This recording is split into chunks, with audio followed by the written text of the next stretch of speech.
Hello, everybody. Are we enjoying our lunch? It is my great honor to introduce our guest speaker today. A man who came from very humble beginnings in Brooklyn, New York. He's the son of a single mother who worked 2 jobs to raise her 3 boys. He studied finance at Florida State University, then moved to Naples with his beautiful wife, Erica, and their 3 boys. He studied finance, and before he was even 40 years old, he was Florida's state legislator, fighting for our state. Our speaker today is now fighting for America, fighting for our senior citizens' rights, our Second Amendment, banning sanctuary cities. He firmly opposes the Green New Deal. He stood firm with our President Trump, and he still stands firm with him now. He is magnetic, he is transparent, and he is unafraid. He's on the news all the time. He's in the Capitol. He's at the border. He is so unafraid, that he will go where our vice president is too afraid to go to. And that is the border. God bless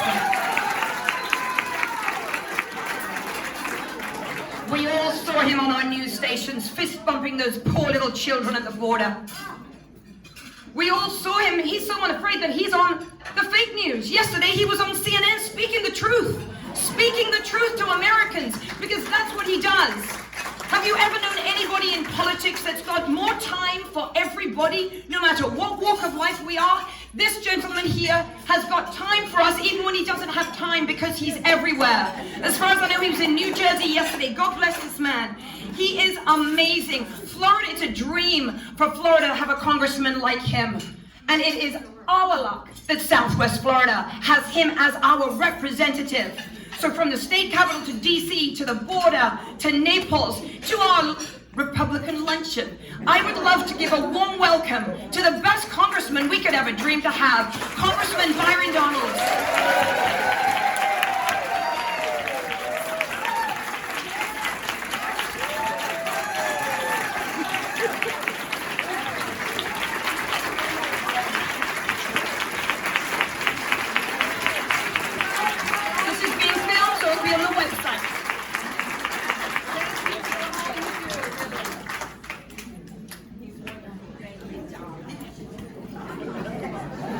Well, I gotta say, first things first, you're going on the road.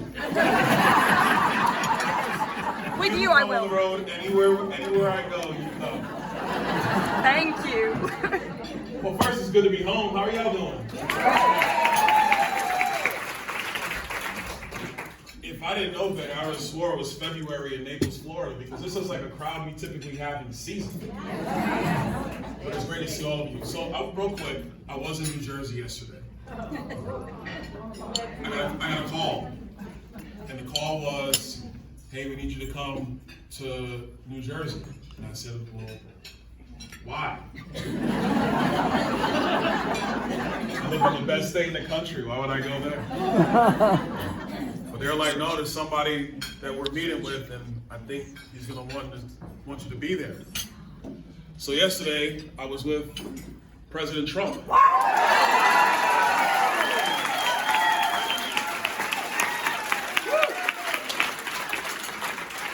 I got to tell you, the president, he's in good shape. I mean, he's looking good. You know, he played golf. I think he said he shot a 71 yesterday, so he's doing all right. You know, he's happy.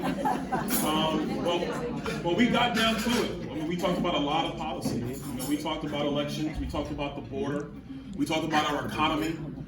We did talk about the vice president, and just like, I mean, side note, it's just ridiculous. Like, I want to laugh about how she laughs at answering that question, but it's crazy. But we talked about a lot of different things. But let me tell you the number one thing that he said and that he talked about. He talked about just how upsetting it is to see what Joe Biden's doing to America. Because what he knows, and what all of you know, is that our country is the very best. We are the pinnacle. We are... I'm gonna rock on for it, I got you. We are the pinnacle of success. We know how to get it done, and all we have to do is have leaders who just do smart things and don't do stupid things. That's all we need. And so I'll tell you, just being with him, the president, like you mentioned about who's always giving up of their time. So here's kind of what happened. There were about 12 members of Congress, and we're in there, and like I'm hungry, so I'm like, okay, this meeting's supposed to last an hour and a half, and then dinner. The meeting kind of lasted 3 hours. And the only reason why the meeting lasted 3 hours is because members brought all of this like paraphernalia and letters and stuff, and they brought all these Sharpies. They had silver Sharpies, gold Sharpies, black Sharpies, red Sharpies, and they just kept bringing it to President Trump, and he just sat there and just kept signing them. And he just wanted to make sure everybody got everything signed that they wanted to. He wanted to make sure that every member had an opportunity to speak on something that was important to them. He was very gracious and magnanimous with his time. And, he doesn't really have to be, but he is.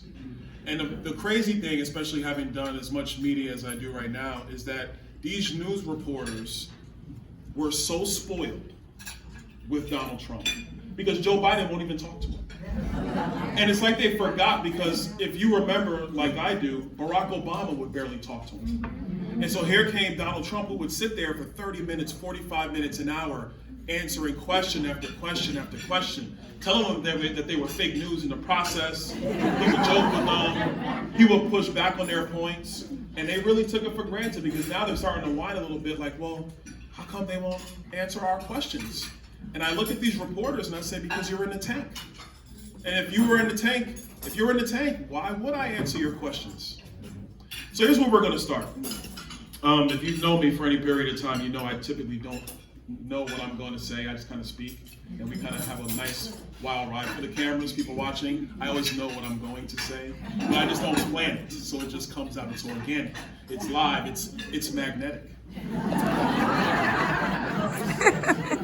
So I'm gonna go in order of my time the last week. But before I do that, I just want to, first of all, for all of you in this room, thank you so much for your support of me and of my wife Erica over the years. We've been coming to this club for off and on for what, a decade now? 10 years. 10 years. And you guys have always been supportive of me. I've always appreciated it. And I get it, there's been primary elections at different times in politics, and people support who they want to support, and I get all that. But when the elections have ended, win or lose, you guys have always stayed supportive of me and of my wife, and so I'm always grateful for that, so thank you.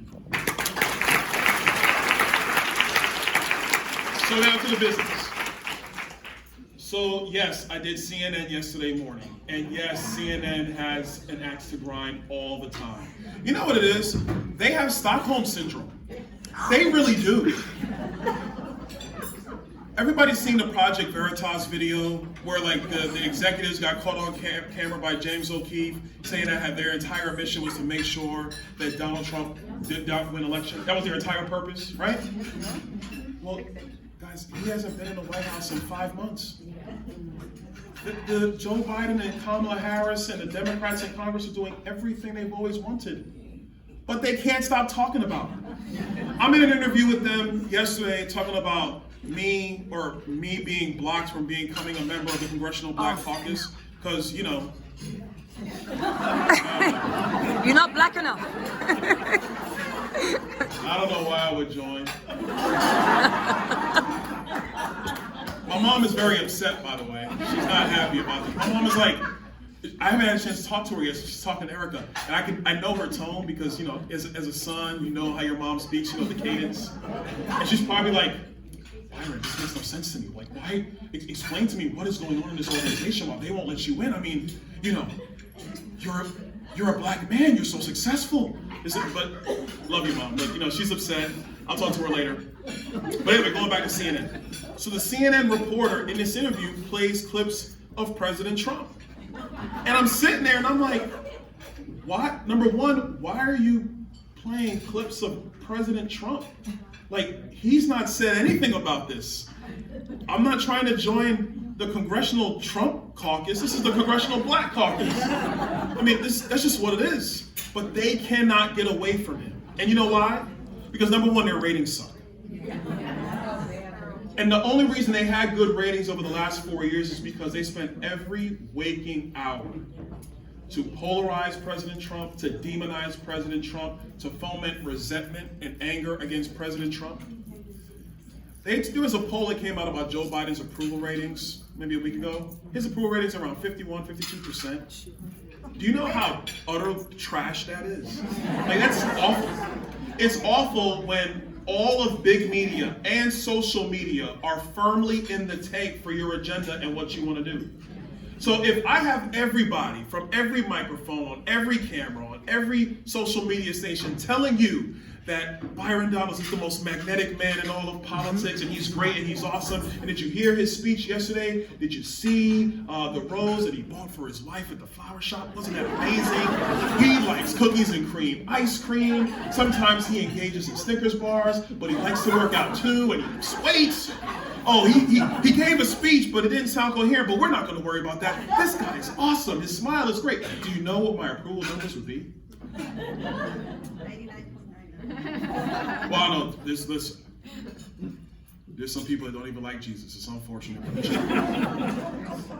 So you have a president who cannot finish a speech, whose agenda is crippling the nation. When we should be roaring out of the pandemic, he has us limping out of the pandemic. His agenda is so bad, but the media is so much in the tank for him because they have to be. Half the country already thinks he's doing a terrible job. It's only been 5 months. So what does CNN have to do? They have to go back to the well. They got to go back to Donald Trump. I was supposed to be on CNN last night with Chris Cuomo. I got bumped. I know. I had so many things I wanted to talk to him about.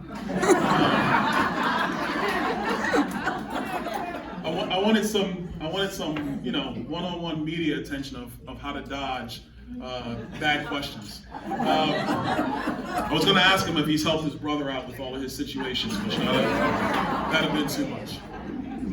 But I got bugged because they wanted to bring up this story about how the Department of Justice was getting phone records of members of Congress back in 2017.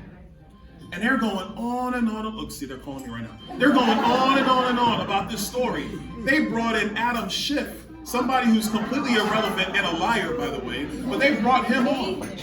And here's the thing. They're only doing this because the media this last week has been proven wrong about every narrative they have tried to place at the feet of the president and at the feet of Republicans. They had to finally admit that, you know what, hey, hydroxychloroquine, that's how you pronounce it? With a little bit of zinc, yeah, that actually works. They had to admit it. They had to admit that, hey, the plan to clear out Lafayette Square because they burned down a church and officers were being brutalized, trying to just maintain order and peace, that was a plan already set in place, in motion, and President Trump had nothing to do with it. And they had to come out and admit it, finally. And even when they admit it, they're like, but yeah, he still went and took a photo op. Ladies, and for the handful of gentlemen, there isn't a politician in the world that doesn't take photo ops. We all take them. The president never gave any order to clear that road. The plan was already in place, but the Democrats didn't care. They had a narrative, and that's what they wanted to push. And they pushed it day after day after day, no matter what. So I got bumped because they had to try to find a new narrative. But something tells me when they find out what happens with this situation, they'll be proven wrong again. The reason they do this is very simple. Because if they have to focus on their ideas and what they're doing to America, the American people are truly going to revolt. Peacefully.